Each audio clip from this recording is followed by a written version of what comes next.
নমস্কার বন্ধুরা, আমি আজকে আরেকটা রেসিপি নিয়ে আইছি। আমি আজকে রান্না করব সয়াবিন আলু দিয়ে। এই যে সয়াবিনটা গরম জলে ভিজাই ভালো করে ধুয়ে টুয়ে নিয়ে আইছি।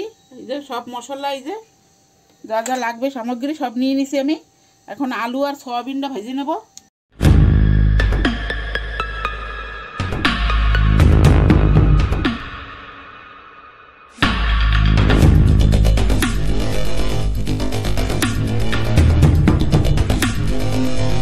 কড়াইতে দিয়ে দেবো তেল আলু আর সয়াবিন ভাজার জন্য। তেলটা গরম হয়ে গেছে, আলু করে ভেজে নেবো। তাহলে আলু ভাজে নেবো, তারপরে আলু কটা উঠে নিয়ে তারপরে সয়াবিনটা ভাজবো। আলুতে দিয়ে দেবো একটু লবণ, এই যে অল্প একটু লবণ আর অল্প একটু হলদি। আলু কটা লাল লাল করে ভেজে নেবো।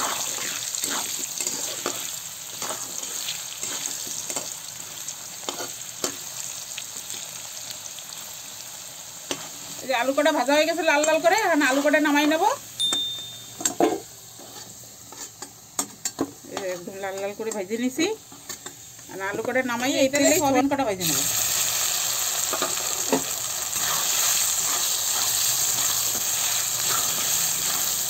সয়াবিনটা ভালো করে ভেজে নেবো। সয়াবিন একটু ভালো করে ভাজা করে রান্না করলে সব খেতে ভালো লাগে। গরম জলে ভিজে 3-4 বার ধুয়েছি। যত ভালো করে ধোবে তত সয়াবিন ভালো লাগে। এই দেখেন সয়াবিন কটা ভালো করে ভেজে নিছি, যেরকম মাংস ফ্রাই করে এরকম করে সয়াবিন ভেজে নিছি।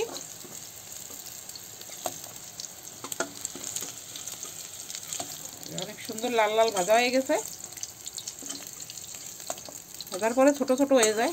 এই যে এই তেলেই আমি অল্প একটু তেল দিয়ে দেবো।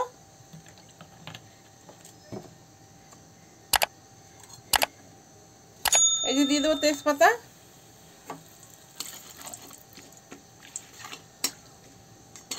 এই যে দিয়ে দেবো গোটা জিরা,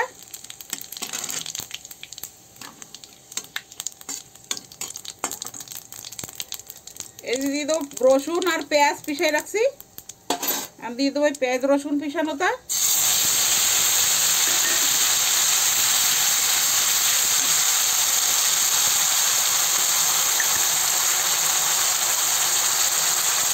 এই যে এর সাথে দিয়ে দেবো আমি অল্প একটু গরম মশলা।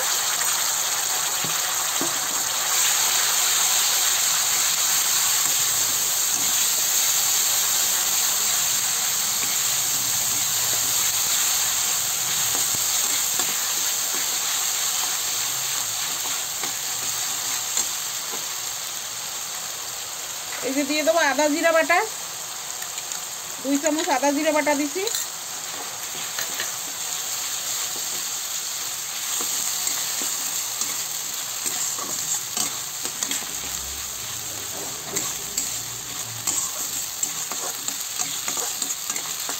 মানে এটা ভালো করে কষাই নেব।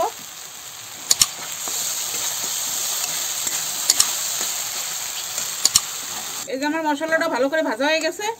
এখন দিয়ে দেবো 1 চামচ মির্চি পাউডার। এই যে 1 চামচ মির্চি পাউডার, অল্প একটু হলদি আর দিয়ে দেবো 1 চামচ লবণ। তারপর দিয়ে দেবো এই যে 2টো ছোট ছোট টমাটো নিয়েছি, এই টমাটো।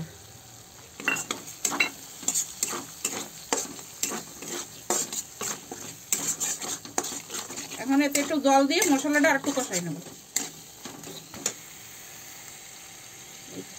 মশলা পিষাইছিলাম সেই জল, মশলাটা ভালো করে কষাই নেব।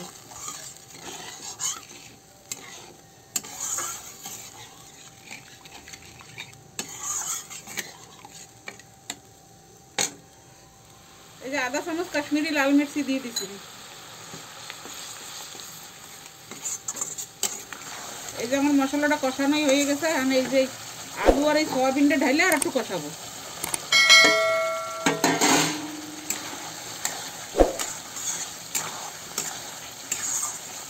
এই যে আর একটু কষাই নেব।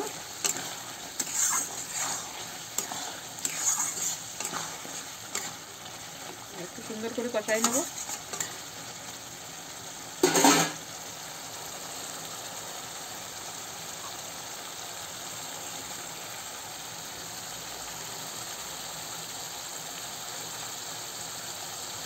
এই দেখেন এই যে আমার আলু আর সোয়াবিনটা একদম মাংসের মতন আমি কষাই নিছি। এখন এতে রসা দিয়ে দেবো। এই যে কত সুন্দর কষানো হয়ে গেছে। এই যে আলুটাও আমার সিদ্ধ হয়ে গেছে। এই যে এখন আমি এতে রসা দিয়ে দেবো।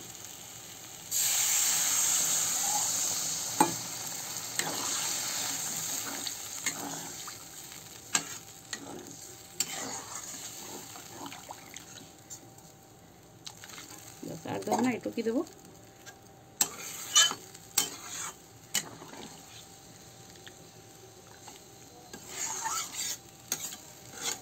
এই যে আমার সোয়াবিনের সবজিটা হয়ে গেছে রান্না করা। এই দেখেন একদম মাংসের মতন রাঁধছি, গা মাখা। এখন আমি নামাই নেবো। এই যে গ্যাসটা বন্ধ করে দিছি, এখন নামাই নেবো। এই দেখেন এই যে আমার সোয়াবিন রান্নাটা কীরকম হয়েছে বলবেন, আর এরকম রান্না করে খাবেন আপনারা। এই যে রুটির সাথেও অনেক ভালো লাগে এরকম রান্না করলে। মশলা করে কষাই একদম মাংসর মতন। মাংস যেরকম রাঁধে গা মাখা ওরকম রান্না করছি। আপনারাও এরকম রান্না করে খাবেন। আর আমার চ্যানেলে নতুন থাকলে লাইক করবেন, শেয়ার করবেন, সাবস্ক্রাইব করবেন, কমেন্ট করবেন। ভালো থাকবেন। আর আমি এখানে ভিডিওটা সমাপ্ত করছি।